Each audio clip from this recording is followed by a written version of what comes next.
Hello मेरे प्यारे बच्चों, क्या हाल चाल। उम्मीद करता हूँ कि आप लोग स्वस्थ होंगे, मस्त होंगे और आप लोग की पढ़ाई भी ज़बरदस्त तरीके से चल रही होगी। फ्रेंड्स देखिए फ्रेंड्स, मैं क्लास 12 फिजिक्स के कुछ मोस्ट इम्पोर्टेंट टॉपिक लेकर आया हूँ जो आपके बोर्ड के एग्ज़ाम के लिए अति महत्वपूर्ण होंगे। फ्रेंड्स देखिए फ्रेंड्स, यदि आप इनको देख लेते हैं तो आपकी पक्का गारंटी है कि आपके लगभग 5 से 7 नंबर आपके पूरे श्योर हो जाएंगे। ठीक है फ्रेंड्स मैं आपसे दावा करता हूं कि यदि मेरे 1000 लाइक का टारगेट पूरा कर देते हैं तो मैं इसी तरह हर चैप्टर के जो लघु उत्तरीय प्रश्न है पहले उसको कराऊंगा, फिर विस्तृत प्रश्नों को हल कराऊंगा। ठीक है फ्रेंड्स, तो उम्मीद करता हूं कि आप लोग मेरे 1000 टारगेट लाइक को क्या करेंगे, पूरा करेंगे। ठीक है फ्रेंड्स, तो चलिए हम लोग क्या करते हैं देख लेते हैं क्या है, जरा देखिए। तो क्या करा है कि विद्युत बल संबंधित कूलाम का नियम क्या है। ठीक, तो हम लोग कूलाम का नियम को क्या कर लेते हैं, देख लेते हैं। तो जरा देखिए क्या होता है कूलाम का नियम। तो परिभाषा देखने से पहले इसको मैंने स्ट्रक्चर्स के द्वारा हम लोग समझने की कोशिश करते हैं। मान लीजिए कि दो आवेश हैं। क्या है, दो आवेश हैं। आपके कौन कौन से आवेश हैं। मान लीजिए दो आवेश क्या है, Q1 और Q2 हैं, जो एक दूसरे से कुछ दूरी पर हैं, एक दूसरे से r दूरी पर हैं। कितने दूरी पर हैं, माना दो आवेश Q1 और Q2 हैं जो एक दूसरे से r दूरी पर स्थित हैं।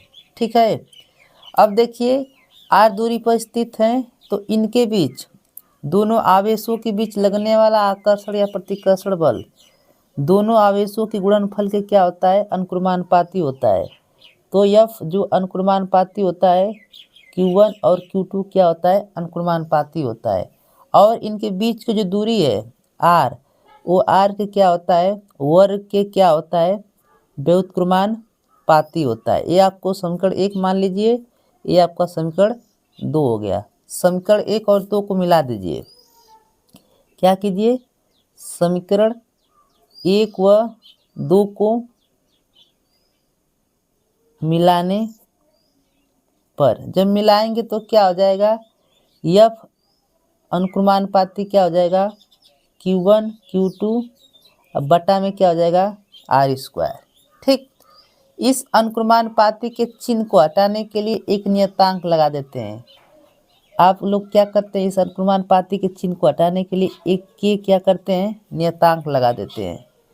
ठीक है, तो क्या हो जाता है, Q1 Q2 बटा में R²। ठीक, अब थोड़ी सी परिभाषा को देख लेते हैं। देखिए परिभाषा क्या है, अब समझ में आपको अच्छी तरह से आएगा।